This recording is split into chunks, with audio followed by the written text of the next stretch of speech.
তারা সবাই একটা কোশ্চেনই করছে যে জিএসটি কমার পরেও এখনও সাধারণ জিনিসের দাম কমেনি কেন। যদি আমি ক্লিনিক প্লাসের কথাই ভাবি, ক্লিনিক প্লাস জিএসটি কমার আগে ছিল 1 টাকা, এখনও কিন্তু 1 টাকাই চলছে, দামটা কমেনি কেন। আজকে ভিডিওতে আমি এটাই জানার চেষ্টা করবো। দেখো 1 টাকা জিএসটি কমার আগের যদি কথা বলি তাহলে ক্লিনিক প্লাসের দাম ছিল 1 টাকা, আর জিএসটি কমার পরের যদি কথা বলি তাহলে এর দাম হওয়া উচিত ছিল 0.84 পয়সা, সামথিং কিছু একটা কম বেশি হতে পারে।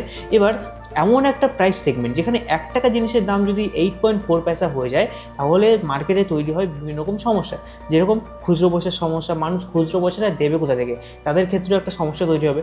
সেক্ষেত্রে কোম্পানিরা বলছে এই যে 1 টাকা, 5 টাকা, 10 টাকা, 15 টাকা, 20 টাকা যে প্রাইস সেগমেন্টগুলো, এগুলো তাদের পক্ষে দামটা কমানো সম্ভব না। সেক্ষেত্রে কোম্পানিরা বলছে যে আমরা দাম না কমিয়ে আমরা প্রাইসটা সেম রেখে আমরা কোয়ান্টিটি বাড়িয়ে দেবো।